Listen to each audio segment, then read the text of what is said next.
G'day guys, welcome back to the channel. You guys love watching some NRL traders videos. I'm obviously not opening up boxes personally anymore. Breaks will return for the elite. They have also discontinued traders, so I guess this is the last time I'll be doing this, which is sad. I want to give a huge shout out to CT Dingo, but in this video guys, he made the template. We're going to be ranking the NRL traders. We've got 5 categories designed by him. For example, there is the wild card for the New Zealand Warriors. There is the season to remember for Josh Morris. There is a base card, which is Anthony Don, and a Star Tunes for Luke Brooks. So let's get straight into this. Subscribe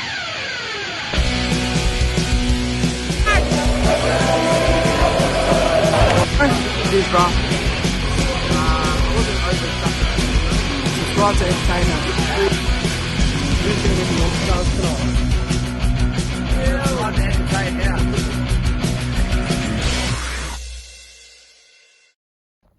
So guys, if you've watched my breaks, you've seen we're starting off here with a black authentic signature. There's 3 authentic signatures, which are the first 3 straight up here. And I'm going to put it straight up in the A. I think it's absolute fire. This example here is the Daniel Saifidi. The black looks really nice. These cards, I believe, are numbered to 58. I just think it's a nice design. Really happy with the way. They are very rare. They're hard to get. I've done quite a few boxes and only pulled one, which was a Satili Tupanua. You know what? We're going to speak about this. Satili Tupanua, authentic signature here for the white. So this is the secondary one. And look, I think it's really solid. I'm crossing between B and C. I'm going to go with B. I think the signatures are always nice. You guys know it's something that I personally like to collect. So we'll put that one there. Now, as for the signature itself, I'm not a big fan of the foil sig for the most part.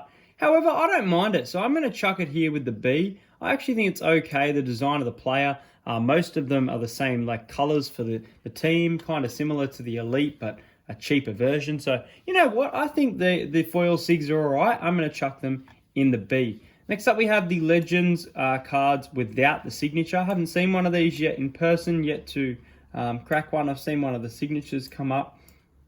I mean, I can't rate it too much without that signature because I'm a big signature collector. It's all right design though. Same thing every year really. I'm going to chuck it in the D just for the fact that they haven't really come up with something new. Next up, we have the Club Hero cards. Now, Club Hero cards, I have been mixed opinion on. I've liked them and I haven't. I mean, when it was like that, I thought it was cool. Now it's like that. What do you mean? Like landscape to portrait.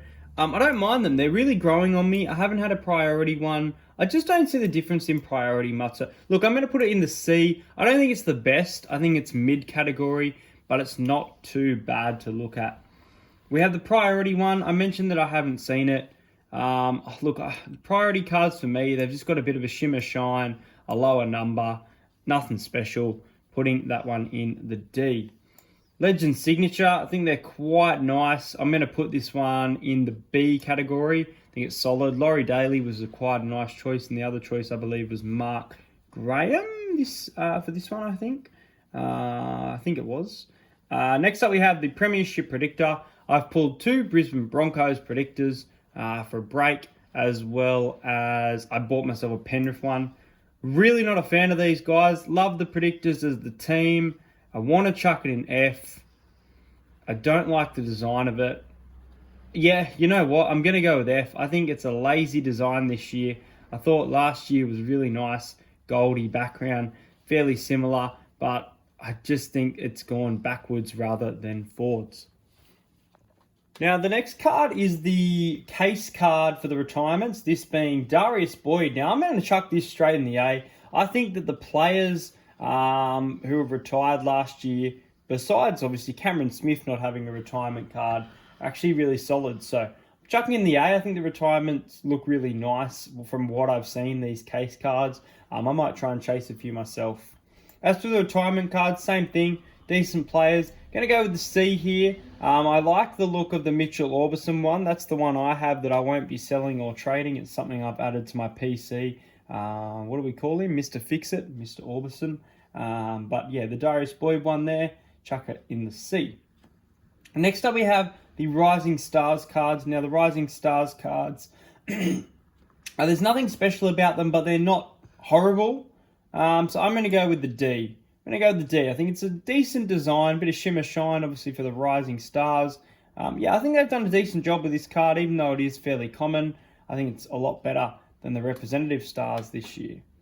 Next up, we have the parallel. Now, obviously, you can't see the green at the top. The difference is that it's a green. For me, it's a no-go. I prefer last year's Magic Round album case card than this. It's the reason why I haven't really gotten around to getting an album. So, yeah, it's a no from me. Season to Remembers. Now, the Season to Remembers, I'm looking in front of me. That's it right there, the Cameron Smith. Now, the Cameron Smith one is definitely a very nice looking card. The only thing is, if you're getting signatures, guys, it's very hard for the signature to come out. I like the design of the kind of, as I mentioned, it kind of looks like a shoe, the bottom of a shoe on the background, but I like it. So look, I do like it. I'm gonna chuck it up in the B, surprisingly. It's not something I'm gonna personally collect, but I think they've done a really good design, and the kind of silver glow to it is a nice little feature. Next up, we have the Startoons. Now, wasn't a huge fan of the Startoons last year. I think there's been some good and some bad. I think I've done a really good job this year, so I'm going to chuck this one. It's between the B and the C. I'm going to go here. I'm going to go with the C. I'm going to go mid category here, so chucking the C. I think they've done a good job with the players. Actually looks like the players. Looks quite nice. For example, here is the Luke Brooks. There we go. Luke Brooks, for example, for the Tigers. Definitely looks like him. Nice Tigers colours there. I think they've done a good job. You know what? I'm moving it. I'm going to put it in the B. I think they're solid cards. I'm personally collecting most of the Startoons. I think I've got most of them now for the most part. So let's go on to our next one, which is the Black Startoon. Now, this is sold. However, I do have one for you. Now, this is the Mitchell Moses Black Startoon. The reason of this I'm selling it is because I'm not big on the black. I've got the other colours, so I probably should keep it. But I have sold it. The black toons are okay. They're not horrible to look at. I'm not a huge fan though. I'm going to put that in the D. Now, just for the fact that blue is my favourite colour, I'm going to chuck the blue Startoons in the C category. I think they're quite decent. Surprisingly, guys, I think the red really, really works with Startoons. I'm going to put this one up in the B. I think the red, sorry, we'll put it over here at the bottom. I think the red is really nice for the Startoons and really works, and they could look at a future background colour if they choose not to make it more kind of, I don't know. I like it. I think it really works, and the fact that it's, are they numbered? They are numbered to 75. Yes, so big fan of those. Yellow Startoons, not much about them for me. Probably down there with the black. Look, I'll put the black with the blue. It's a decent card, but the yellow here in the D category. Next up, we have the black street art. Now, I'm personally collecting the street arts this year. I'm almost finished. Really looking forward to finishing the set. I think that they're both great. I think the black is a little bit weaker in my opinion though. So I'm going to go with the black street art here. Oh, here. Yep. In the C category, around that mid tier. I think it's nice, but I prefer the white, and the white's going straight up here into the A. I honestly think it's a really nice card. They've done a really good job, and I think that the white is probably easier to get. Maybe a signature on like a gold would look nice. And next up we have the top tries. Now I have the Sevo card for this. These cards have really grown on me. At the start I wasn't huge on them. However, now I am a big fan of them, and that is why I'm putting them in the A. If I could, I'd like to get the Nick Kotrick and probably the Alex Johnston. I think there's some really nice players. It's quite rare to get these cards though, so we'll chuck that one in the A. I think it's a really nice addition to traders this year. Priority Team Wildcard, not much for priority once again, personally. Box is just so expensive for something that's numbered a little bit lower and has a bit of shimmer and shine. Going to chuck that down there in the D. Next up, we have the Wild Card Team Edition. I think the 3 players for some of them is fairly close to the teams they've chosen. I think it's a decent card. I'm collecting a few of them, but not all of them. I'm going to chuck it here in the C. I was tossing between the B and the C, but we're going to go with the C. So let's get into our final 3. And the final 3 cards, we have the wild card. Now, look, I'm a big fan of the team wild card. As for the wild card themselves, I like the Cody Nikorima one that I personally got signed. I don't have it with me, but I don't think it's amazing. I honestly think that the red toon and the star toon and the foil sig are better than this card, even though obviously this one's more common. I'm going to chuck it down here in the D with the priority cards. I'm not huge on it. The lightning's cool, but the more I look at it, I'm not sold completely on it.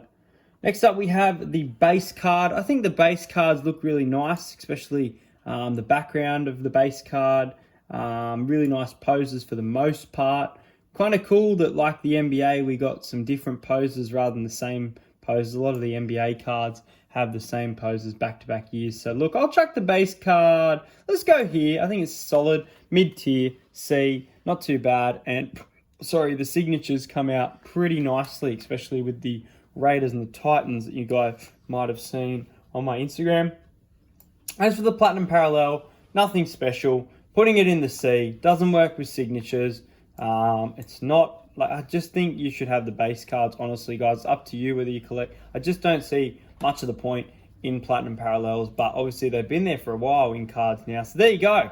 At the top, we've got the black signature, the case card retirement, the street art, and the top tries. Mid-tier, so the middle, we've got the club heroes, the retirement, the blue toon, the black street art, team wildcards, and the base cards. And down the bottom, failing me for 2021 traders.